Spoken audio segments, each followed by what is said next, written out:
brièvement, Biglobal est le programme d'éducation à la citoyenneté mondiale de Enabel. Et Enabel, c'est l'agence belge de développement. Une partie de la mission de Biglobal, c'est de repérer, de vulgariser et de diffuser les connaissances en éducation à la citoyenneté mondiale qui sont produites par les chercheurs dans le monde et en Belgique. Et c'est pourquoi nous sommes très heureux de pouvoir accueillir aujourd'hui les consultants, en tout cas deux d'entre eux, qui ont réalisé cette étude, Panorama des actrices et acteurs de l'éducation à la citoyenneté et à la solidarité internationale au Sud, afin qu'ils nous fassent part de leurs conclusions et que nous puissions réfléchir ensemble ensuite sur ce que ces conclusions impliquent pour nos pratiques. Alors, comme beaucoup d'entre vous, j'imagine, Biglobal a suivi de près depuis quelques années les débats qui ont lieu dans la recherche, aussi dans les pratiques, sur la nécessité de décentrer l'éducation à la citoyenneté mondiale de sa position nord et de s'intéresser aux visions et aux pratiques des acteurs du Sud. Comment les acteurs non occidentaux de l'éducation à la citoyenneté mondiale comprennent la nécessité de la solidarité internationale? Comment interprètent-ils la citoyenneté? Quelles sont leurs pratiques éducatives et quelles leçons pouvons-nous tirer de leurs engagements? C'est quelques-unes des questions que nous nous posons depuis longtemps et dont j'espère nous aurons une partie de la réponse à la fin de cet exposé. Donc pour en parler avec nous, nous avons deux des trois consultants qui ont réalisé le rapport Panorama des actrices et acteurs de l'éducation à la citoyenneté et à la solidarité internationale au Sud. C'est un rapport qui a été commandité par le groupe français de concertation en éducation à la citoyenneté et à la solidarité internationale, qui est animé et financé par l'Agence française de développement, que nous remercions au passage. Aujourd'hui, nous aurons Gaia San Giorgi, qui est italo-péruvienne, expérimentée en éducation à la citoyenneté et à la solidarité internationale et coopération internationale. Elle accompagne depuis plus de 20 ans des organisations de la société civile, des institutions publiques et des réseaux multi-acteurs dans le renforcement de leur stratégie d'engagement et d'impact. Et nous avons aussi avec nous Noémie Doline, qui est française et asio-descendante, aujourd'hui consultante indépendante et facilitatrice. Son parcours professionnel et citoyen s'est construit dans le secteur de la coopération internationale et plus particulièrement dans les réseaux de solidarité internationale, œuvrant au dialogue entre les sociétés civiles et les politiques publiques. Voilà, je vais laisser la parole à Noémie et Gaïa. Je les remercie d'être là aujourd'hui. Juste un petit truc, à la fin de leur exposé, on aura un temps qui sera consacré aux questions. Donc, si jamais vous avez une question, gardez-la en tête après l'exposé, ou alors une autre possibilité, c'est d'écrire votre question dans le chat. Alors, vous pouvez écrire votre question en français, en anglais ou en néerlandais, et nous, on se débrouillera pour la traduire. Voilà, merci Noémie et Gaïa, je vous laisse la parole. Merci beaucoup à Enabel et Cécile de nous accueillir effectivement pour ce temps d'échange et ce webinaire. Merci pour cette introduction que je vais poursuivre rapidement en vous expliquant un petit peu la manière dont on voulait vous embarquer, vous emmener avec nous dans la lecture et la découverte de ce panorama des actrices et acteurs de l'éducation à la citoyenneté et à la solidarité internationale au Sud.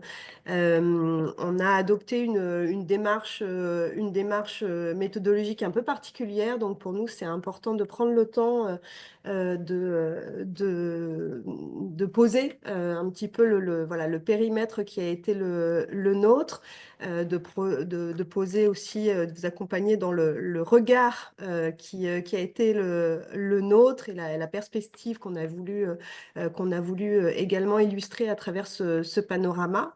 Et puis ensuite, évidemment, on prendra le temps d'aller plus en détail vous présenter quelles ont été les observations, les constats que nous avons pu faire en regardant la manière dont les actrices et les acteurs dans les Suds, et c'est important pour nous effectivement d'avoir ce mot au pluriel, ont pu interroger aussi nos concepts occidentaux et les mettre et participer à les mettre en dialogue.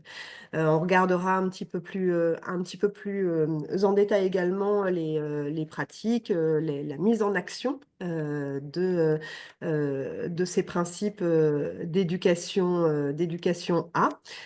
Et on vous emmènera également dans un prolongement et les formes que pourrait prendre le renouvellement des dialogues entre les acteurs que nous représentons ici aujourd'hui et celles et ceux qu'on est allé rencontrer dans différents Suds. Et bien sûr, on prendra le temps d'échanger avec vous. On a, il me semble, à nos côtés le reste de l'équipe qui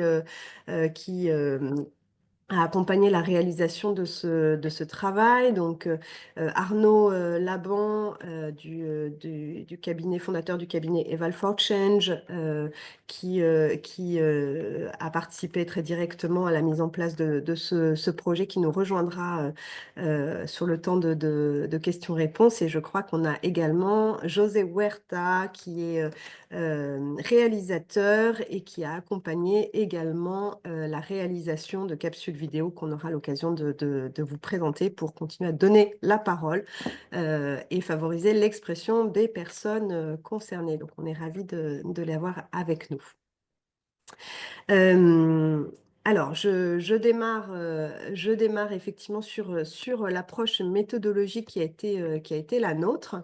D'abord, à l'origine de cette initiative, il y a, comme l'a introduit Cécile, un espace un peu particulier qui est un espace de concertation et de dialogue réuni autour des principes et valeurs de ce qu'on a nommé en France l'éducation à la citoyenneté et à la solidarité internationale, qui fait écho, on le verra juste après, à différents concepts, différentes visions. Ce groupe de concertation, il réunit à la fois des actrices et des acteurs de la société civile, donc des associations, des réseaux, des collectifs associatifs, mais également des acteurs qui participent à la mise en œuvre de politiques publiques au niveau des territoires. Donc, on a un certain nombre de collectivités qui sont partie prenante de ce groupe de concertation, également des institutions, donc plusieurs ministères français qui en font partie. Le ministère de l'Europe et des Affaires étrangères, par exemple, le ministère de la Souveraineté alimentaire et de l'agriculture également. Je ne vais pas tous les citer. Et évidemment, donc, l'Agence française de développement qui est du coup aujourd'hui en charge de l'animation de ce groupe de concertation qui se réunit de façon très régulière et qui choisit régulièrement également de s'interroger sur des faits, des situations, des phénomènes qu'ils souhaitent voir, enfin, mieux comprendre et sur lesquels ils souhaitent produire ou renforcer ces connaissances. Et donc, c'est vraiment issu de cette dynamique que l'idée de ce panorama a émergé, avec donc le principe que le panorama puisse répondre à différentes attentes de ce groupe de concertation qui est lui-même pluriel et qui est voilà, incarné aussi par une dynamique multi-acteurs, multi-actrices. Et donc, on avait à la fois des attentes de décentrage. On connaît bien aujourd'hui les partenaires, l'écosystème des partenaires à l'international, des organisations de société civile françaises. On connaît aussi les partenaires institutionnels voilà, nos ministères, nos collectivités. On avait besoin d'aller regarder un petit peu ce qui se passe ailleurs, dans plusieurs ailleurs, avec l'idée que cette observation allait pouvoir permettre d'ouvrir de nouvelles perspectives partenariales et puis de poursuivre le principe de renforcement réciproque, de renforcement mutuel entre les différents partenaires à l'œuvre. Il y a une démarche qui est très importante également dans la démarche qui a été la nôtre et qui se détache aussi de démarches plus scientifiques. Là, on est vraiment sur une démarche qui a embarqué des praticiens et des praticiennes, donc des professionnels, mais aussi des bénévoles qui œuvrent au sein de différentes organisations avec la volonté de les inclure dans l'ensemble des étapes de cette démarche exploratoire et du coup de favoriser leur participation à cette co-construction de connaissances avec une participation à la fois à l'étape de cadrage du panorama qui a été très importante, qui a fait l'objet voilà, d'un premier, un premier sondage qui a permis également de pouvoir commencer à cartographier quelque part les différents mouvements d'éducation à la citoyenneté et à la solidarité internationale. Et on est très vite sorti aussi de ce terme, de cette terminologie pour essayer d'embrasser les mouvements le plus large possible. Donc, le petit schéma que vous voyez sur l'écran, il a vraiment été le résultat d'un travail de coproduction avec le groupe de concertation et plus particulièrement le comité de pilotage qui a été qui a suivi l'ensemble des étapes de ce projet, donc depuis le début de l'année 2024 jusqu'à son partage en novembre 2024. Et donc l'idée, c'était vraiment de pouvoir essayer de rencontrer l'ensemble des mouvements qui composent, en tout cas qu'on pensait pouvoir composer les familles d'acteurs et d'actrices des éducations à visée transformatrice, d'identifier dans chacune de ces familles des correspondants, des référents dans les Suds. Et ça aussi, c'est quelque chose de très important, ce travail de décentrage, pour pouvoir amorcer cette approche exploratoire. Donc, il y a eu plusieurs phases. Une première phase de cadrage qui a été assez conséquente, hein, qui a pris 3 mois avec une série de consultations à travers des entretiens, un premier questionnaire également à l'attention des participants de ce groupe et des commanditaires donc de cette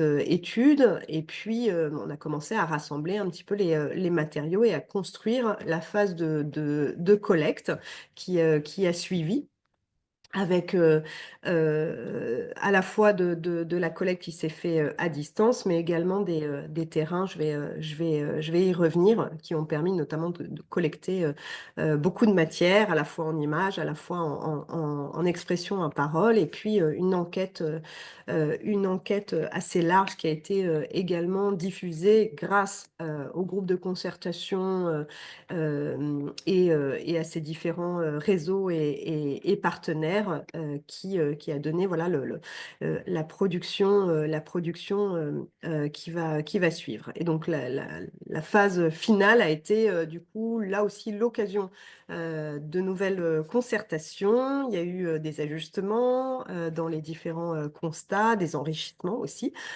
beaucoup, pour essayer de combler les biais de l'étude sur lesquels je reviens tout de suite. Donc, il y a une priorité qui a été celle des commanditaires et puis celle que nous avons également adoptée, c'était celle de assurer d'avoir le prisme des personnes concernées, donc les cercles, de sortir des cercles de partenaires habituels et d'aller collecter du coup les expressions des contributeurs et contributrices dans les différents Suds. Donc la carte que vous avez là représente en fait l'ensemble des réseaux et organisations, structures qui ont été consultés dans ce programme. Donc, on voit déjà voilà, un petit déséquilibre entre les différents espaces géographiques, mais aussi quelque part un centrage sur certaines catégories d'acteurs. On a eu énormément de réseaux et de collectifs. Plutôt de type organisation de société civile, assez peu finalement d'institutions nationales. Et donc les résultats qu'on vous présente, c'est aussi le reflet de cette typologie des actrices et acteurs qui ont répondu. Donc, vous avez également voilà, le résultat de la collecte qui apparaît, les deux terrains qui ont été réalisés, l'un à l'occasion d'une rencontre internationale qui s'est déroulée en Côte d'Ivoire et qui a rassemblé des acteurs et actrices de plusieurs pays d'Afrique, du continent africain, mais également d'Asie et d'Amérique latine, rencontre autour de l'éducation populaire et solidaire, dont on a pu profiter pour aller questionner et interroger dans le cadre de ce panorama. Et puis un deuxième terrain qui a été réalisé dans le nord-est au Brésil, dans l'État du Ceará, où là aussi la rencontre a été permise avec différentes catégories et composantes essentiellement de société civile que nous avons pu rencontrer directement. Je finis sur cette approche méthodologique qui est importante à avoir en tête et puis qui également va donner un certain ton, une certaine liberté aussi dans la manière dont on a souhaité rendre compte finalement de la diversité, de la pluralité des manières en fait de voir les éducations à travers le monde. On a effectivement donc une approche exploratoire qui va se détacher aussi de l'approche, on va dire, plus scientifique. On a essayé d'élargir cette terminologie des éducations de dépasser en fait le cercle de l'éducation formelle, donc cette dimension éducative qui dépasse l'approche académique. D'avoir également une représentativité des dynamiques qui résonnent entre le local et le global, et de toujours avoir une attention à la vision du changement et en particulier des transformations de nature sociale et celles qui participent à répondre aux différents défis globaux qui se posent aujourd'hui à nos sociétés. En sortant des réseaux avec lesquels on a l'habitude de coopérer, donc en particulier des réseaux qui sont de solidarité qui sont déjà bien établis, notamment avec le continent africain. Donc, on a dans ce travail une surreprésentation des actrices et des acteurs d'Afrique francophone qui est liée au terrain qui a été réalisé en particulier en Côte d'Ivoire, mais également à la nature des partenariats qui sont conduits par les membres du groupe de concertation en France, et puis un prisme également latino-américain qui est lié à la composition de notre équipe et puis à notre volonté de pouvoir embarquer et approfondir les connaissances sur cette partie du monde. Et donc, à l'inverse, on va avoir une sous-représentation des actrices et acteurs anglophones d'Asie, du Pacifique, d'Afrique anglophone également, et puis dans une moindre mesure également des actrices et acteurs du Proche et du Moyen-Orient qu'on n'a malheureusement pas pu aller rencontrer dans la temporalité de cette étude. Je ne reviens pas sur l'équilibre aussi société civile, institution qu'on a vu juste avant. Voilà, donc je vais laisser la parole à ma collègue Gaïa, si tu veux bien, pour vous éclairer sur les concepts qui ont été du coup repérés. Merci Noémie. Alors voilà, ce n'est pas une tâche complètement facile, mais nous allons maintenant nous plonger dans la terminologie du coup qui a été employée par les actrices et acteurs que nous avons consultés. Donc, je tenterai de vous présenter les grandes lignes des termes qui sont le plus souvent apparus.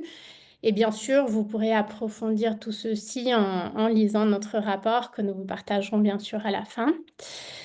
Alors, premier constat, c'est qu'il existe une grande diversité de concepts qui s'explique notamment par la variété des contextes et des besoins du coup auxquels font face les éducations A, les acteurs des éducations A. Nous avons effectivement rencontré une difficulté à trouver un seul terme vraiment qui fasse sens pour tous, surtout pour tous les acteurs au Sud, d'où le choix d'utiliser dans notre étude le terme éducation A, qui nous permet d'englober et d'inclure cette diversité et cette richesse sans vouloir la simplifier et la réduire. Deuxième constat, c'est qu'il existe une forte empreinte du cadre global qui est offert par les Nations Unies. Donc, comme vous pouvez le voir dans le graphique, le terme éducation au développement arrive en premier lieu des réponses de l'enquête. Et l'EDD, donc l'éducation au développement, et l'ECM, l'éducation à la citoyenneté mondiale, sont des termes plutôt connus par l'ensemble des acteurs que nous avons consultés, mais peu utilisé, peut-être plus davantage par les acteurs institutionnels, surtout les ministères, mais beaucoup moins par les organisations de société civile que nous avons interviewées. Ces deux approches visent notamment le développement d'une réflexion éthique et critique et promeuvent une citoyenneté active et une vision transversale et multidimensionnelle. Troisième constat, c'est que l'éducation populaire est quand même le terme qui est le plus fréquemment revenu au cours des entretiens. Donc ce résultat, comme vous l'expliquez un peu Noémie en tout début de présentation, il peut être biaisé par cette forte présence dans l'échantillon des personnes que nous avons consultées de participants aux rencontres internationales de l'éducation populaire et solidaire qui a eu lieu à Abidjan, et aussi par cette forte représentation d'acteurs latino-américains. Ceci étant dit, la grande majorité des interviewés quand même voient dans cette éducation populaire un outil d'émancipation et de participation individuelle et collective. Et cet aspect est particulièrement vrai pour notamment les acteurs latino-américains qui donnent à l'éducation populaire une portée politique très forte, héritière notamment des mouvements de la théologie de la libération. Quatrième constat, l'éducation communautaire est un concept particulièrement présent chez les organisations de base qui ont un fort ancrage local et qui mettent du coup une communauté vraiment au centre de tout le processus éducatif. Ces organisations visent la participation, l'autonomie et la recherche de solutions collectives aux défis locaux. Nous allons parler maintenant justement de ce fameux terme éducation à la citoyenneté et solidarité internationale, qui est justement ce concept qui a constitué le point de départ pour lancer ce panorama à la demande du groupe de concertation. Il s'agit d'un concept qui est connu par les acteurs que nous avons interrogés, mais encore une fois peu mobilisé. Et il nous a été, disons, rendu tout le temps associé à un langage de la coopération et à des lignes de financement de bailleurs. Donc, la majorité des acteurs que nous avons interrogés ont eu une difficulté à se reconnaître vraiment dans ce terme et notamment à se rapprocher, à se sentir identifié dans le terme de solidarité internationale, disons, compris de manière conjointe, qui apparaît peu adapté à la manière dont les acteurs au Sud pensent leurs actions. Cet aspect, justement, va être plutôt approfondi par ma collègue Noémie par la suite. Et finalement, l'éducation transformatrice, qui est aussi un concept qui est quand même revenu assez fréquemment. C'est un concept qui est ancré dans les mouvements de pensée critique de justice sociale. Il a été repris par l'UNESCO et notamment par toutes les institutions qui lui sont proches, comme par exemple tous les acteurs de la campagne mondiale pour l'éducation. Alors, c'est un concept, bien sûr, qui fait référence au potentiel transformateur de tout type d'éducation, formelle, non formelle. En tout cas, nous, on l'a entendu par plusieurs acteurs et qui l'ont utilisé de manière englobante, en incluant d'autres concepts voisins, tels que par exemple l'éducation à la paix, aux droits humains, à l'interculturalité, etc. Donc, malgré cette diversité dont je viens de vous parler et que je ne vais pas non plus trop me prolonger parce qu'il existe d'autres termes encore que vous retrouverez dans le rapport, vous aurez certainement décelé quand même une ambition commune de transformation et engagement des personnes et des communautés autour de valeurs telles que la citoyenneté, la paix et dans la recherche de solutions à différentes échelles. Je souligne ici peut-être quelques points communs aux différents concepts que j'ai présentés. Donc, l'accent mis sur la dimension collective, sociale et politique. Donc, cette vision politique qui est très, très présente chez les acteurs de l'éducation populaire. L'importance de la participation et de l'engagement, que ce soit au niveau individuel ou collectif. Donc, les éducations aspirent à transformer les individus, leur mentalité, leurs actions et finalement, de manière plus générale, transformer la manière d'être dans le monde au sein d'une localité, d'une communauté, au sein d'un pays, au sein d'une société. Et finalement, troisième aspect aussi en commun des différents concepts, l'utilisation d'un langage libérateur et émancipateur qui est vraiment très lié à cette recherche de justice et d'inclusion. Nous allons maintenant aborder les changements donc, qui sont visés derrière ces concepts, les visions que les acteurs nous ont partagées. Donc, l'analyse croisée des informations que nous avons collectées nous a amené à identifier 6 grands domaines de changement qui réunissent un peu les visions de la grande majorité des acteurs consultés et que vous retrouvez dans ce schéma de fleurs. Premier grand objectif partagé est celui de construire des citoyens engagés. Donc, des citoyens capables de poser un regard critique sur des problématiques sociales, économiques, environnementales. Deuxième ambition commune, c'est la transformation des structures sociales et politiques, donc pour atteindre un idéal de justice et d'inclusion. Les acteurs et les actrices des éducations abordent ces transformations en cherchant vraiment à remédier aux causes plus profondes de ces inégalités et de ces injustices. Troisième aspiration forte en commun dans les Suds, c'est l'obtention, le respect, l'exercice des droits fondamentaux. Cette lutte pour les droits et la recherche de justice sociale sont conçus vraiment de manière indissociable au développement durable et à la réduction des inégalités, bien sûr. Quatrième changement prioritaire pour un nombre vraiment croissant d'organisations, c'est l'égalité des sexes dans une optique intersectionnelle. Cette aspiration commune est il y a vraiment une aspiration commune d'une société plus équitable, plus juste. Et pour cela, bien sûr, la lutte contre le patriarcat est un objectif et la lutte contre tous les différents systèmes de domination. Cinquième objectif, la construction d'une paix durable. Cette aspiration est commune à l'ensemble des acteurs et actrices des éducations qui s'inscrivent dans une vision large de justice sociale et de respect des droits. Elle est vraiment très, très prioritaire pour les organisations qui travaillent dans des contextes de conflit ou post-conflit.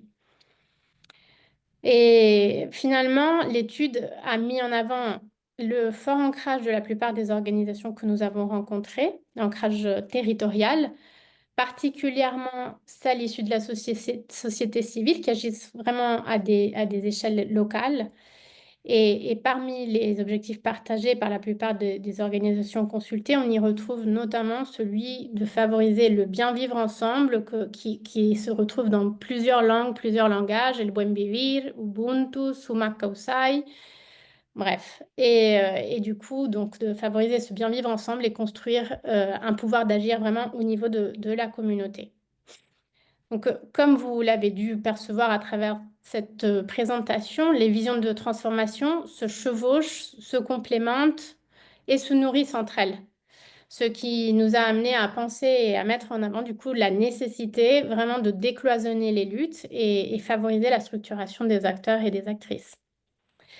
Et par ailleurs, les éducations 1, depuis les Suds, nous invitent aussi à sortir d'une vision simpliste centrée sur la pauvreté et à s'interroger sur les causes profondes des inégalités et des relations de pouvoir. Alors, quels défis et perspectives? Alors, comme je vous le disais, décloisonner les luttes, avant tout, donc en s'appuyant sur des aspirations communes et sur les complémentarités. L'heure est bien sûr à rapprocher, à renforcer les synergies compte tenu du contexte difficile pour le secteur.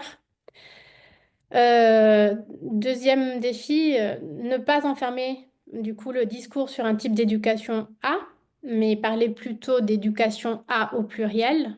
Il s'agit ici vraiment de pouvoir se nourrir de la richesse, de la diversité des concepts et des visions, sans vouloir simplifier ou homogénéiser et s'inspirer de la vision systémique et renouvelée de la coopération qui est portée par les acteurs des Suds, qui nous invite à décloisonner les relations, à décoloniser les relations de solidarité et d'aide et à construire des collaborations basées sur la réciprocité. En effet, une des grandes idées qui ressort du panorama est précisément ce besoin de s'inspirer vraiment de cet esprit d'émancipation porté par les personnes que nous avons consultées pour transformer les partenariats Nord-Sud et la manière de coopérer. Voilà, donc pour illustrer ces changements visés que nous venons de présenter, nous allons vous partager une vidéo qui vous permettra d'entendre la voix des premiers concernés par cette étude. Et d'ailleurs, je cueille l'occasion pour saluer notre collègue José Huerta et le remercier pour son travail de filmation et édition, et les collègues de l'équipe du CRID qui nous ont soutenus dans les prises pendant les RIEPS.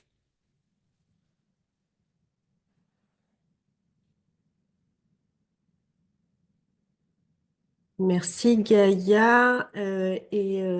Alors je m'excuse, j'excuse par avance du coup pour les locuteurs, les personnes du coup qui sont sur le canal de traduction en anglais. Cette vidéo malheureusement n'a pas encore fait l'objet de traduction dans les différentes langues. Donc elle dure 5 minutes et on reprendra ensuite avec la traduction.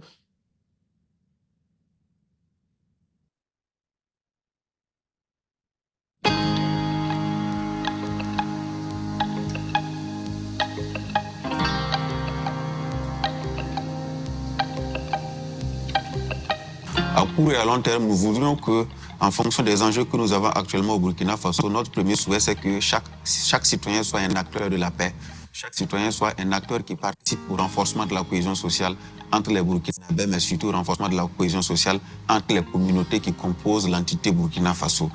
Nous visons une société de jeunes acteurs de leur changement. Parce qu'aujourd'hui, on s'est rendu compte que la jeunesse burundaise qui fait la majorité de la population du pays est pour la plupart inoccupée, ou elle est un taureau fertile pour des partis politiques ou des mouvements qui les amènent souvent dans un chemin qui n'est pas le leur ou qui n'ont pas choisi. Le changement de la société que nous visons, c'est une société, rassurée, une société paisible, une société qui voit ses droits respectés, une société qui peut compter sur ses institutions, sur ses politiques pour les aider véritablement à un changement.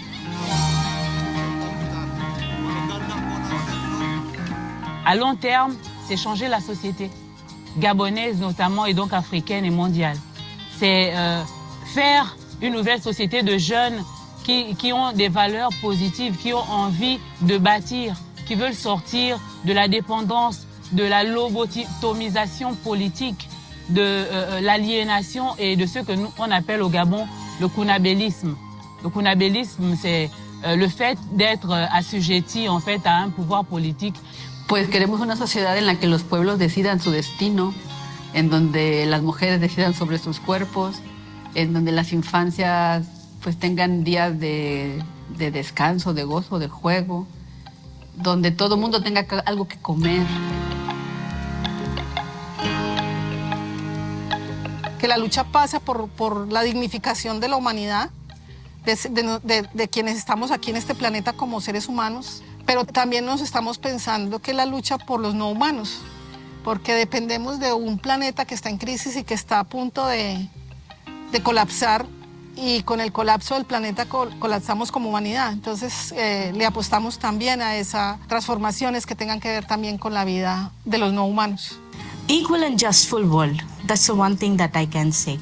Equality, just as we are praying for it, it's a far future dream in my place. Even though we are working for 44 years, even the political parties are striving hard to establish equality, people's mentality haven't changed, people's behavior haven't changed. They are practicing oppression, they are practicing discrimination, all kind of discrimination is there. Discrimination when you want to receive a certification, when you want to have a privilege in education, everything. So politically and people mind need to be changed. Então, eu acredito que a minha luta, assim, em geral, é por dignidade, é por vida, porque a gente precisa mostrar para essas pessoas que vivem aqui que existe muitas coisas além daquelas que chegam até elas, porque o que chega para a gente geralmente não é bom. Então a gente quer enxergar para além disso, a gente quer cultura no nosso dia a dia, a gente quer arroz, a gente quer feijão, a gente quer se alimentar bem, se alimentar saudável, a gente quer dinheiro, mas a gente não quer dinheiro para ser rico, a gente não quer que o dinheiro seja a solução, a gente quer que ele deixe de ser um problema. E eu sinto que quanto mais eu puder me agarrar na ideia de que esse bairro me pertence e que essas pessoas que estão ao meu redor são as minhas pessoas e eu sou a pessoa dessas pessoas, eu sinto que eu vou ser muito mais feliz vivendo. Corro contra o karma e o destino define ideia. Nascendo nas áreas, ser finado ou ser bandido. Estereotipado, me bebo meio lombrado. Eu escrevo essa de cara, eu odeio ser definido, mas eu faço o que eu quero, né?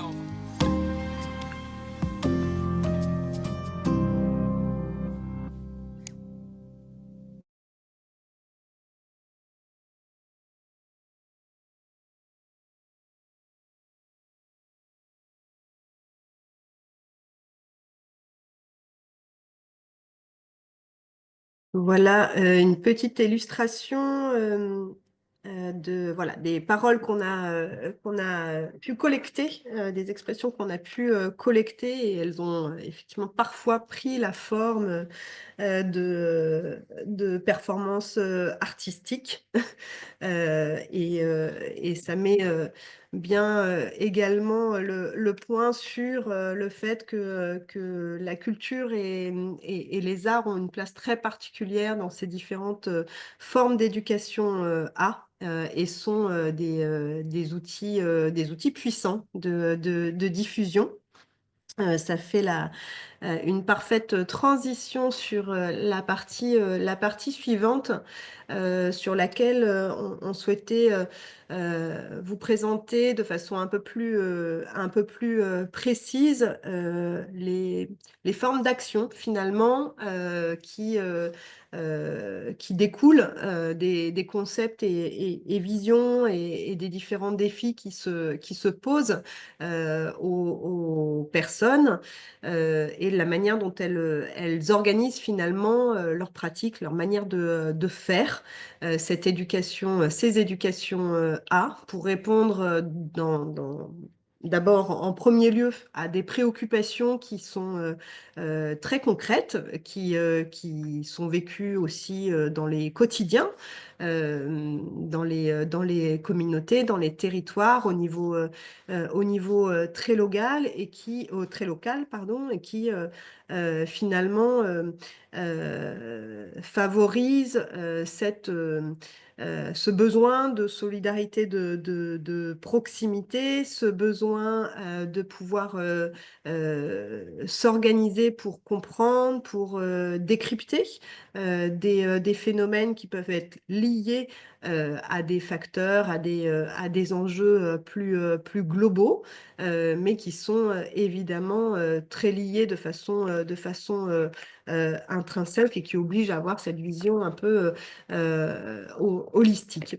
On a pu voir effectivement que si le terme de solidarité internationale est finalement assez peu utilisé par les actrices et les acteurs qu'on est allé rencontrer dans la dialectique avec les éducations A, elle est néanmoins pas absente du tout. Et il y a bien toujours cet aller-retour finalement entre des enjeux d'éducation d'un point de vue local et le besoin de mettre tout ça en résonance à travers notamment du coup ces ponts, ces passerelles entre les différentes communautés dans une échelle cette fois internationale et globale, et que les solutions et leur traduction en action, elles ont besoin de pouvoir s'appuyer sur une mobilisation des personnes qui vivent ces situations finalement de manière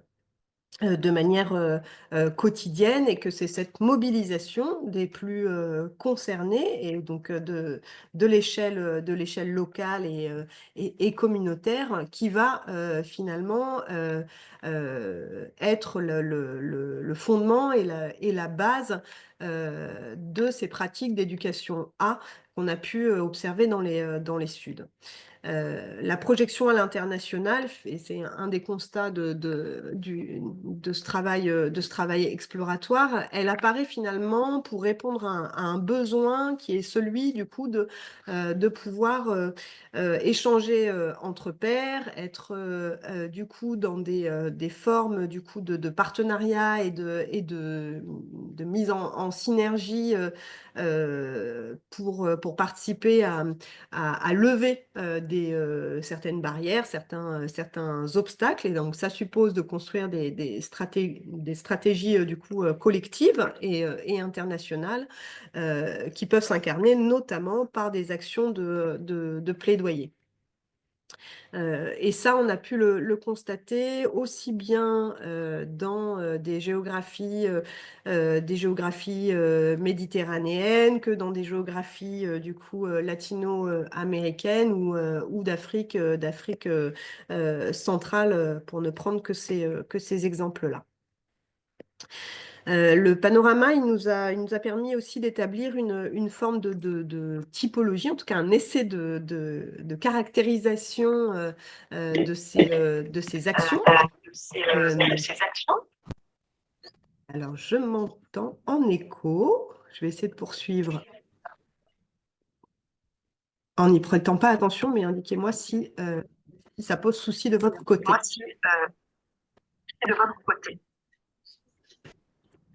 Donc voilà, une tentative et de caractérisation des différentes formes d'action mises en place par les actrices et les acteurs au Sud, qui finalement sont relativement proches de celles qu'on peut du coup observer, en tout cas à l'échelle de nos territoires et également à l'échelle nationale en France, avec évidemment des actions qui visent à la sensibilisation, à la déconstruction de différents stéréotypes, à la déconstruction également de systèmes qui favorisent ou qui engendrent des discriminations.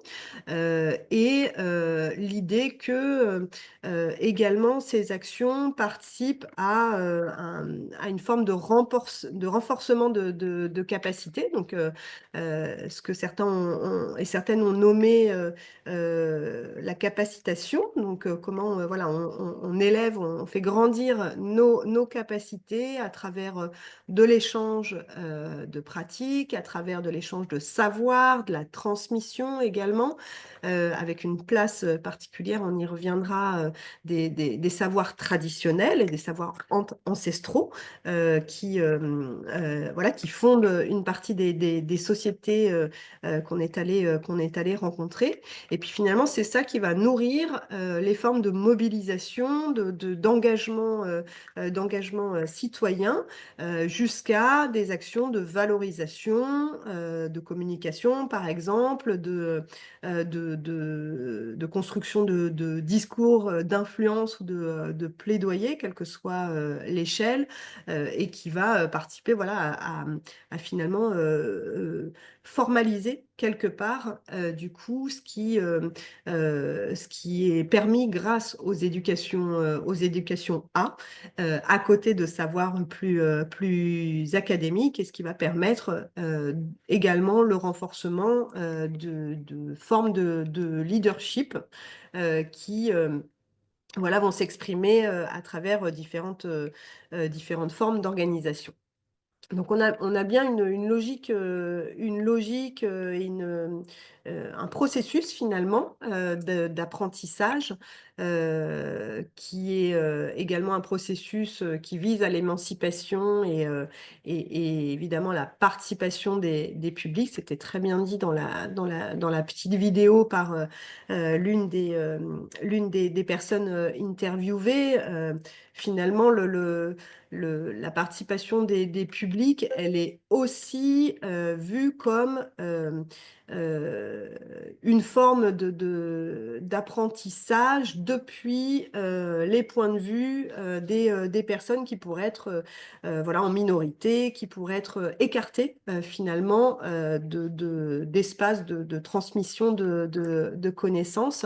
Et ça, c'est hyper important effectivement dans les actions qu'on a pu rencontrer, de voir que un apprenant ou une apprenante a finalement dans ces formes d'action d'éducation A le même statut que quelqu'un qui va venir du coup transmettre un savoir fondamental ou un savoir académique. On a vraiment un jeu d'équilibre dans la participation à la transmission de ces savoirs. Et ça, c'est encore plus fort, effectivement, dans les actions qui sont fondées sur les pratiques et les savoirs traditionnels, qui sont puisés dans la connaissance de son environnement, de la nature, de sa capacité à se régénérer ou pas, des capacités de résilience du monde vivant aussi, et puis la manière dont ces savoirs vont participer à refonder, à renforcer la cohésion dans la communauté, le bien vivre ensemble et puis les liens culturels. Ce que nous indiquent également les observations et les analyses qu'on a pu faire, c'est que les cibles, donc ce qu'on pourrait appeler un peu grossièrement les bénéficiaires des actions d'éducation A au Sud, sont vraiment du coup les composantes des communautés. Et donc on a une frange assez large, aussi bien en matière de genre qu'en matière d'âge, également en termes du coup culturel et social. Et on a plus généralement du coup des publics on va dire plus ciblés quand l'organisation s'intéresse à un défi à relever, un défi en particulier, celui de la discrimination, par exemple, de genre, celui de la discrimination liée à des lieux de vie, par exemple, les personnes vivant dans les territoires ruraux. Et on a là, voilà, effectivement, des actions qui vont être beaucoup plus précises et s'intéresser à des communautés directement concernés qui vont du coup être plus restreints en termes de portée. Et évidemment, quand il s'agit d'actions visant au plaidoyer, là, la cible, elle va être parfois une cible institutionnelle. Donc, elle s'adresse à des décideurs qui interviennent dans des espaces de régulation, par exemple des autorités locales, territoriales, mais également au niveau national. Et parfois, ces plaidoyers sont également organisés de façon beaucoup plus globale avec voilà, des portées dans des espaces de régulation internationale. Finalement, voilà, quand on interroge un petit peu plus loin ce que nous disent ces pratiques et ce qu'elles peuvent nous inspirer, et ce qui a pu aussi les différencier quelque part de celles qu'on peut connaître dans les formes d'éducation A en France. Il y a voilà, ce besoin quelque part de cette reconnaissance et de cette valorisation de savoir et de formes d'éducation ancestrales qui sont vraiment du coup vécues comme des actions émancipatrices par les personnes qui ont été consultées, soit en entretien, soit à travers l'enquête, et que finalement ce défi participe à refonder une partie de l'identité qui a pu être affaiblie par les différentes périodes, les différentes formes de colonisation, et encore aujourd'hui par une certaine vision du développement qui a tendance à calquer finalement un modèle de développement occidental sur des communautés, des schémas du coup d'organisation qui s'appuient sur des formes du coup de pratiques et de savoir plus ancestral. Donc, il y a vraiment cette question de voilà, comment on reconnaît, comment on valorise et on s'appuie sur ces formes d'éducation traditionnelles dans la manière dont les éducations A sont repensées et sont élargies. L'autre constat qui mérite qu'on puisse du coup s'y attarder et puis prolonger les questionnements, c'est celui de la manière dont on fait interagir et on fait finalement se répondre des pratiques très localisées et qui répondent à des logiques et à des facteurs contextuels très particuliers. Je pense par exemple à un contexte de conflit, un contexte d'accès à la terre, à des contextes évidemment de vulnérabilité face au changement climatique qui ne vont pas voilà, forcément s'exprimer de la même façon d'un territoire à un autre, par exemple sur un territoire littoral ou sur un territoire du coup plus enclavé. Les problématiques ne vont pas être tout à fait analogues, et c'est comment voilà, on organise quand même du coup des échanges à travers du coup ces pratiques-là dans un cadre international et qui fassent voilà, qui prennent bien le local comme point de départ. Et enfin, donc une dernière problématique qu'on invite à creuser, qui est celle du renforcement finalement de cette transmission des pratiques et des formes d'action des actrices et des acteurs du Sud, et comment nous, depuis du coup nos perspectives occidentales, on participe à leur diffusion sans voilà, trahir leur fondement, et notamment en trouvant les bonnes formes pour pouvoir assurer cette diffusion. Voilà, quelques perspectives et défis qu'on proposait de partager avec vous sur ces aspects de pratique. Et puis, je vais redonner la parole à ma collègue Gaïa. Merci Noémie. Alors, on va présenter là dans cette dernière partie de cette longue présentation les principaux constats autour d'intérêts, de besoins des acteurs que nous avons consultés. Donc, il y a quand même un constat qui est celui d'une mise en réseau autour des éducations A qui semble encore limitée. Limitée au niveau national, puisqu'il existe quand même un certain cloisonnement entre acteurs et actrices d'éducation A, qui, tout en poursuivant des objectifs similaires ou convergents, ont beaucoup de peine à se rencontrer, à se croiser, etc., à travailler ensemble, notamment.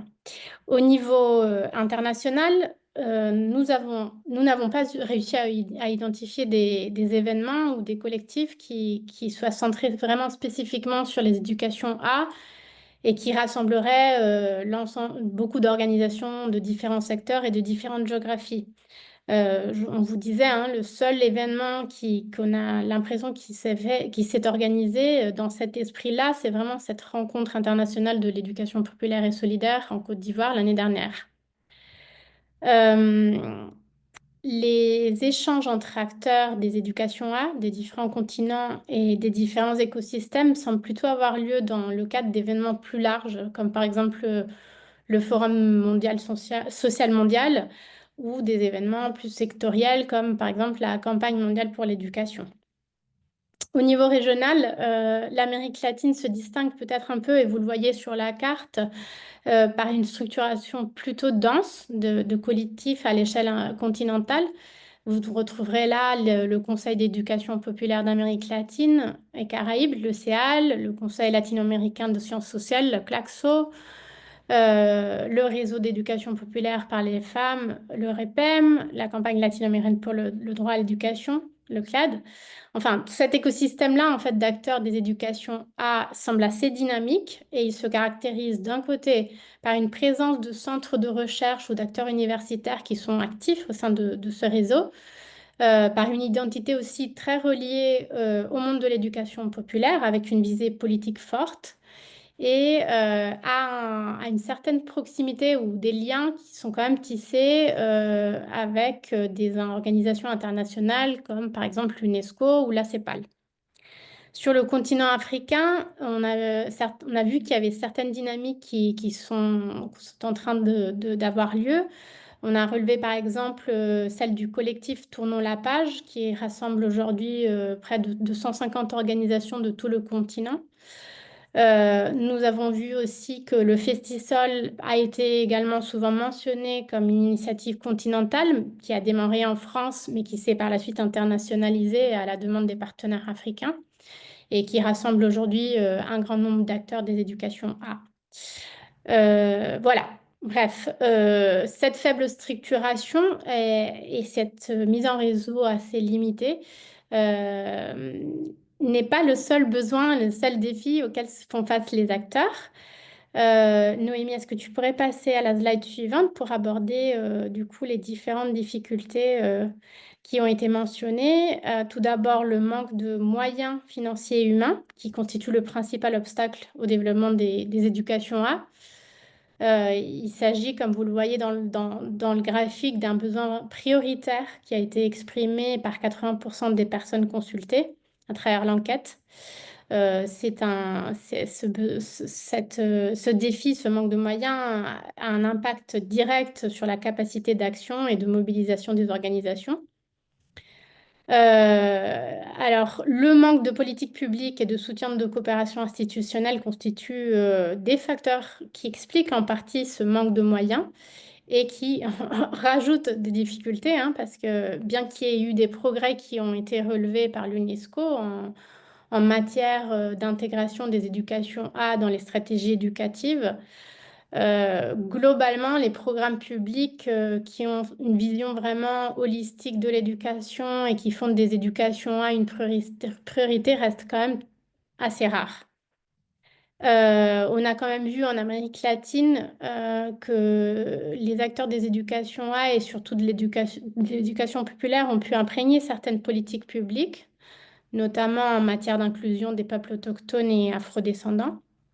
Mais ces initiatives restent quand même associées aux luttes sociales et sont très peu soutenues généralement par les gouvernements, surtout par les gouvernements conservateurs. En Afrique de l'Ouest et en Afrique centrale, il y a aussi des politiques publiques qui se sont construites ces dernières années, mais surtout autour du volontariat. Et on a remarqué que dans une optique plutôt rattachée à la construction de citoyenneté et pas forcément avec une perspective de transformation de société vers plus de justice sociale. Voilà, donc la mise en réseau à différentes échelles, vous avez pu le voir, constitue aussi un besoin prioritaire qui a été exprimé par l'ensemble des acteurs. Il y a vraiment un intérêt très fort de tisser des liens au niveau international, notamment pour construire des coalitions transfrontalières et porter des plaidoyers communs. Et nous avons aussi relevé des besoins autour de l'outillage des acteurs, des besoins notamment exprimés par des petites structures au niveau du besoin d'outils d'animation et au niveau aussi de la nécessité d'être formés autour de la mise en œuvre de projets. Projets, par exemple, financés par des fonds publics, de la coopération internationale, qui vraiment constitue un défi pour beaucoup d'organisations de petite taille. Et finalement, certaines organisations nous ont aussi partagé du coup leurs préoccupations face aux menaces auxquelles elles sont confrontées, de la part de gouvernements qui sont autoritaires, de la part de groupes armés ou criminels. Et que ces situations c'est des situations difficiles qui entravent bien sûr leurs actions et mettent aussi en danger la sécurité des personnes. Donc c'est là où le soutien de la coopération internationale est d'autant plus important. Nous allons maintenant finaliser par quelles perspectives et défis sont à relever du coup face à ces besoins et ces intérêts qui ont été exprimés. Et aussi, justement, cette dernière slide va servir aussi peut-être pour lancer ce moment d'échange.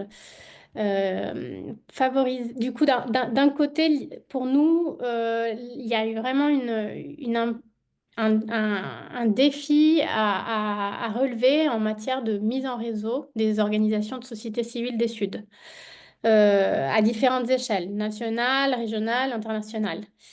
Et il serait du coup intéressant justement d'interroger le rôle que pourrait jouer en ce sens la coopération internationale. Il y a aussi le défi de promouvoir des espaces de co-construction, d'échange, de partage d'outils, de pratiques, d'approches pédagogiques, nord-sud, sud-sud, sud-nord. Construire des dynamiques collectives, inclusives et horizontales, dans lesquelles les acteurs du Nord et du Sud participent sur un même pied d'égalité. Les retours des acteurs que nous avons consultés au Sud invitent à privilégier la collaboration vraiment dans une logique de réciprocité, en reconnaissant et en valorisant les expériences, les contributions, les expertises de tout le monde. Et finalement, du côté des États, accorder une plus grande importance aux éducations A, notamment dans les programmes de coopération bilatérale en matière d'éducation, et soutenir aussi la priorisation de ces éducations dans des instances multilatérales. Voilà, nous arrivons au terme de cette présentation et du coup à l'ouverture du temps de questions-réponses. Et je laisse avec plaisir du coup la parole à Cécile pour qu'elle prenne la main. Merci mille fois, c'était vachement intéressant. Donc, il nous reste une petite vingtaine de minutes si jamais il y a des questions. Alors, posez vos questions soit dans le chat directement, je me chargerai de les lire, ou vous levez la main et du coup, on vous ouvre votre caméra et votre micro. Vous pouvez poser votre question dans n'importe quelle langue. Bon, en fait, non, en français, en néerlandais ou en anglais, voilà. Et du coup, on essaiera de traduire si jamais en français. Je vois qu'il y a déjà une question que François pose. Quid du mouvement syndical international? Alors, je vous laisse décider qui répond. Je prends la main, effectivement, alors en comprenant, en réinterprétant peut-être la question sur la place qui a été donnée au mouvement syndical international dans nos travaux.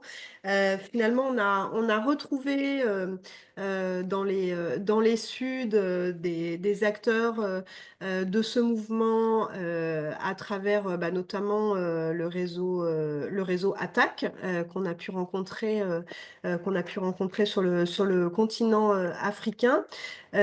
Si ces mouvements sont effectivement des vecteurs des éducations A, ce qu'on a pu également percevoir, c'est que ce ne sont pas des mouvements qui sont fondés sur ces principes du coup qu'on a pu évoquer au démarrage de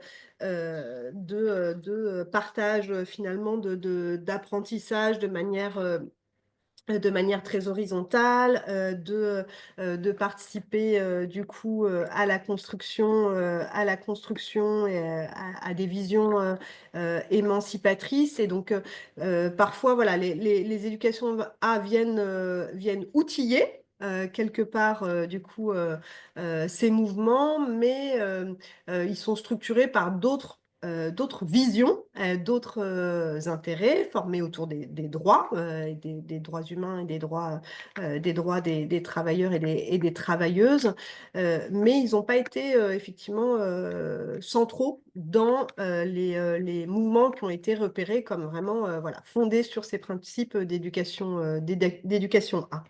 Même s'ils n'en sont pas totalement absents, et notamment parce qu'on a été aussi à la rencontre des actrices et des acteurs des différents mouvements sociaux, et notamment du Forum social mondial. Et on retrouve voilà, dans cette grande famille, dans ce très large mouvement et écosystème, évidemment, les actrices et acteurs qui forment le mouvement syndical international. Merci Noémie. Je ne vois pas d'autres questions dans le chat. Est-ce que quelqu'un veut poser une question oralement? Levez la main en allant dans réagir dans la barre en bas. Vous appuyez sur réagir et ensuite vous pouvez lever la main. Ça peut être aussi une proposition d'action parce qu'il y a quand même des recommandations qui sont faites à la fin de ce rapport qui permettraient justement d'établir des meilleurs partenariats, d'élargir des réseaux. Donc peut-être que quelqu'un a des super idées pour nous inspirer, ou des choses qui sont déjà mises en place et dont on n'a pas encore entendu parler. Alors, Erika, tu as levé la main. Alors, je te laisse la parole. Normalement, ton micro remarche. Voilà. Est-ce que vous m'entendez là? Ouais. Oui, bah moi j'avais juste une petite question parce que je trouve ça vraiment passionnant ce que vous nous avez montré, et je suis tout à fait contente de voir aussi, parce que souvent j'ai l'impression que le CSI c'est quand même très eurocentré comme principe. Donc moi c'est vrai que j'ai l'impression que l'éducation populaire ça serait quelque chose qui serait plus global, et je suis ravie de voir ce que vous avez produit comme étude. Et par contre, je me demande quelque chose qui serait du genre comment est-ce que vous pensez que c'est possible de construire ou de renforcer un réseau mondial des éducations transformatrices dans le monde actuel des choses et avec, dans l'état actuel du monde plutôt, et avec les politiques dominantes qui visiblement ne favoriseraient pas tout à fait ça, en tout cas les sociétés qui se referment avec sécurité, pouvoir, contrôle et tout ça, fermer les frontières, lutte, question migratoire et tout, c'est quand même très très difficile. Et du coup, moi j'ai l'impression de plus en plus dans ma pratique aussi que ça va être difficile de faire de l'éducation transformatrice ou populaire avec la complicité ou en tout cas dans le milieu scolaire ou de l'éducation plutôt formelle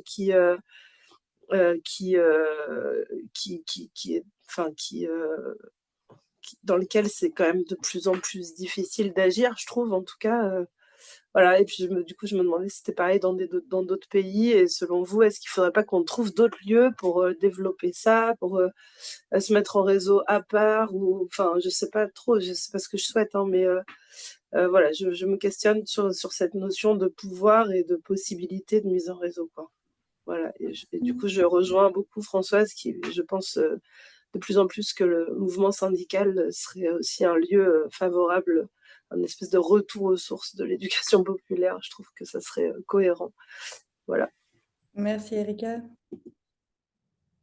Je vais prendre peut-être la parole, Noémie, tu compléteras ensuite. Moi, la première chose que j'ai peut-être envie de partager, déjà, c'est dans toute humilité, je ne sais pas si nous avons la solution, et bien sûr, le panorama s'est déroulé à un moment différent disons, de l'histoire, malheureusement, qui du coup a évolué pas dans le sens que nous l'aurions souhaité. Mais dans tous les cas, peut-être justement pour s'inspirer de ce que nous avons pu, disons, collecter auprès des acteurs au Sud, c'est cette force et cette capacité de mise en mouvement, de mobilisation au-delà de toute difficulté, de moyens, de financement. Voilà, vraiment cette énergie déjà de tout le mouvement quelque part bénévole et militant, hein, parce qu'il y a beaucoup de bénévolat, de militance au sein des acteurs que nous avons consultés. Donc voilà, peut-être réfléchir justement aux manières de construire ces réseaux en bénéficiant aussi justement de tout ce qui est modernité, technologie, voilà, des capacités à dépasser les frontières au-delà de la rencontre physique qui, bien sûr, et cela a été évoqué pendant la rencontre internationale à Abidjan, est fondamentale, hein, parce que ces espaces de rencontre présentiels marquent vraiment les personnes et permettent de construire des liens très solides. Mais bon, voilà, je pense que à défaut de pouvoir dégager des financements pour ce type d'événement, il faut être créatif, il faut faire appel à la créativité. En tout cas, il y a vraiment un terrain fertile pour que des liens soient tissés, voilà, en se basant sur les points communs et les envies de travailler ensemble, de mener des plaidoyers, etc.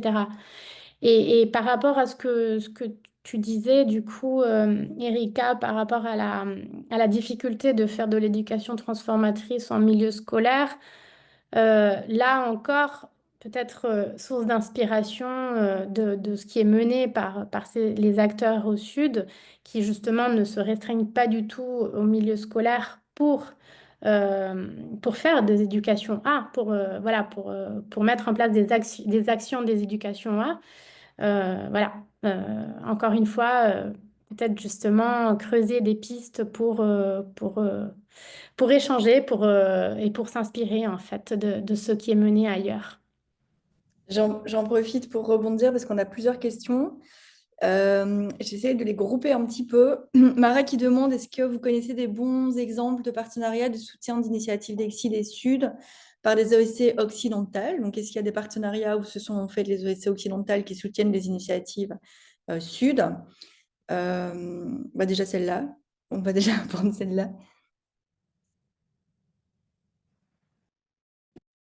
Alors, je prends la parole pour répondre en partie, mais effectivement, et je crois que Mara, si c'est bien Mara, qu'on a pu rencontrer également à Abidjan, a pu en découvrir une qui est soutenue notamment par l'Agence française de développement, et on espère encore pour un petit temps, malgré voilà, les contraintes qui vont s'imposer à toutes et tous en termes notamment budgétaires. Et voilà, on sait que le contexte auquel faisait référence Erika, il est aussi un contexte sur lequel il va falloir se pencher pour être très créatif, pour continuer à pouvoir voilà, exercer, mettre en place en tout cas ces passerelles, voir comment voilà, cette réciprocité peut continuer à s'organiser.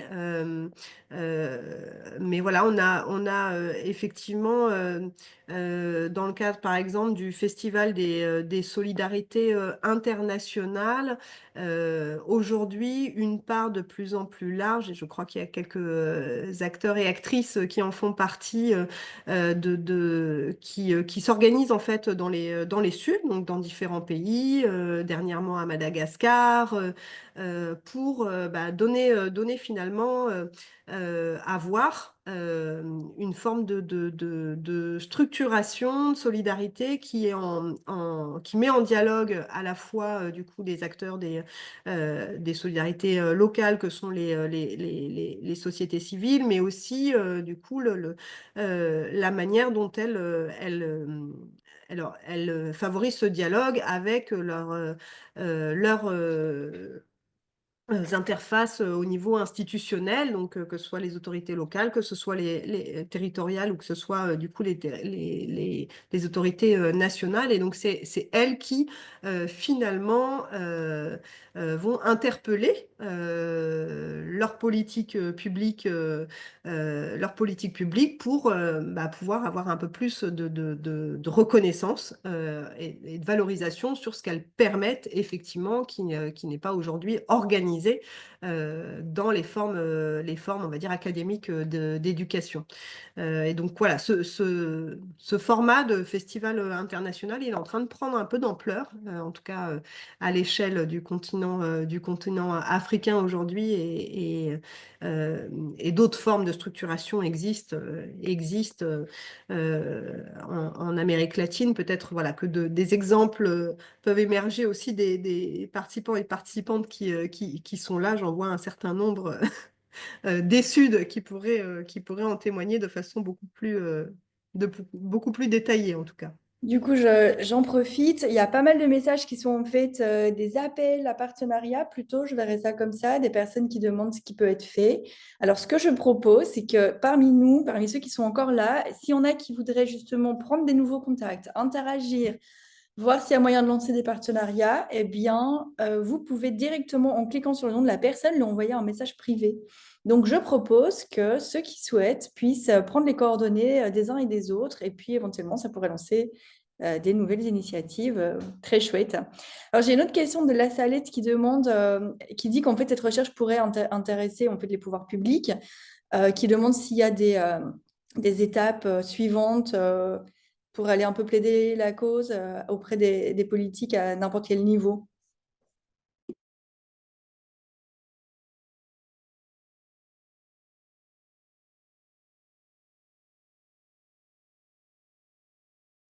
C'était une question pour vous. Hein. Oui. Pardon, je ne retrouvais pas le bouton de commande. Je vais arrêter mon partage d'écran, ça sera plus simple.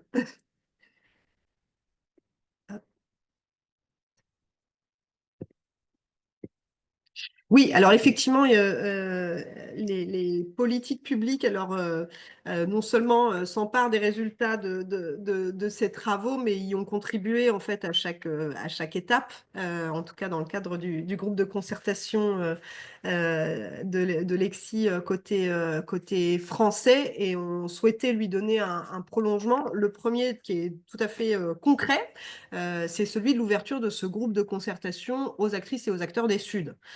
Et donc, cette volonté très marquée de pouvoir s'inspirer d'autres perspectives, d'autres contextes pour mieux construire finalement les formes du coup de coopération, de soutien et d'entraide entre ces actrices et acteurs des éducations voilà, dans différentes géographies. Ensuite, ce qu'on a pu voir, notamment, on en a peut-être peu parlé, mais on a fait un focus dans le cadre de ce panorama sur les pratiques onusiennes à travers l'UNESCO, notamment, qui a voilà, connu un certain nombre de changements, de transformations dans voilà, les moyens dont l'UNESCO dispose pour accompagner notamment voilà, des autorités compétentes sur les questions d'éducation. C'est qu'on n'intervient pas dans les mêmes temporalités. Et on n'a pas les mêmes systèmes de contraintes que voilà, ceux qu'on a pu nous observer à travers la rencontre des premiers concernés par voilà, des défis majeurs, qu'ils soient climatiques, qu'ils soient de reconnaissance de différentes singularités. Et du coup, effectivement, on a voilà, un jeu d'acteurs d'acteurs et d'actrices qui est à plusieurs niveaux. Chacun et chacune a voilà, une responsabilité, une possibilité, un pouvoir d'agir particulier avec des moyens qui sont différents, qu'on soit issus du secteur de la recherche et donc à vocation d'éclairer finalement des phénomènes. Et les phénomènes vont de plus en plus vite. Et donc, effectivement, la société civile n'a pas attendu pour être déjà dans une forme de résistance et de proposition de solutions. Elle a cette obligation presque de survie, finalement, qui voilà, ne va pas être forcément la même pour des États des Suds qui ont voilà, des rapports de force et de géopolitique particuliers en lien avec voilà, les anciens pouvoirs dominants et colonisateurs. Voilà, on a vraiment du coup une diversité, une pluralité très très forte qu'il est important de pouvoir prendre le temps de comprendre pour construire les réponses adéquates, sans vouloir faire voilà, de généralité qui pourrait être voilà, complètement à contresens de finalement ce qu'on a produit. Eh bien, merci. Malheureusement, il reste des questions. Alors, il y a quand même pas mal de questions qui rappellent, par exemple, Yael qui rappelle qu'il y a un collectif du FONJEP qui pourrait être un groupe de soutien pour les personnes qui recherchent des partenariats. Il y avait une question très intéressante, mais on n'aura pas le temps sur finalement si Lexi cherche à faire des citoyens éclairés et solidaires, ben, on ne devrait pas être combattu par les pouvoirs publics, on devrait plutôt être vu comme des partenaires. Et donc, comment faire pour qu'ils nous perçoivent, en fait, pas comme des ennemis, mais comme des amis? Ce qui est une bonne question. Voilà, donc une personne demande si on peut avoir les contacts de toutes les personnes présentes au webinaire. Malheureusement, ce ne sera pas possible pour des raisons légales. Je crois que ce n'est pas autorisé de faire ça. Par contre, ce qui va se passer, c'est que dans les prochains jours / semaines, en fonction de si ça va vite ou pas, tous les participants et toutes les personnes inscrites à ce webinaire vont recevoir un mail avec la vidéo du webinaire et le rapport, mais qui n'est qu'en français, je crois, pour le moment. malheureusement. Et aussi, je rajouterai les coordonnées des consultants. Comme ça, si vous avez des questions précises, vous pourrez continuer le débat. Je pense que vous allez être submergé un peu de questions, mais voilà. Donc, malheureusement, toutes les questions qui arrivent maintenant, on ne va pas pouvoir les prendre parce qu'on est déjà à la fin. Il est presque 14 heures. Donc, je remercie tous les participants qui ont pris le temps de venir à ce webinaire. Merci Noémie, merci Gaïa, merci vraiment beaucoup pour ça. J'espère qu'il y aura une suite à tout ça, qu'on pourra renforcer des réseaux, renforcer des partenariats, que ce ne sera pas juste un webinaire de plus, mais vraiment un début de quelque chose. Et ben, je vous souhaite à tous une très bonne journée. Merci d'être venus. Merci pour l'invitation. Bonne journée à toutes et à tous. Au revoir. Au revoir, merci. Au revoir.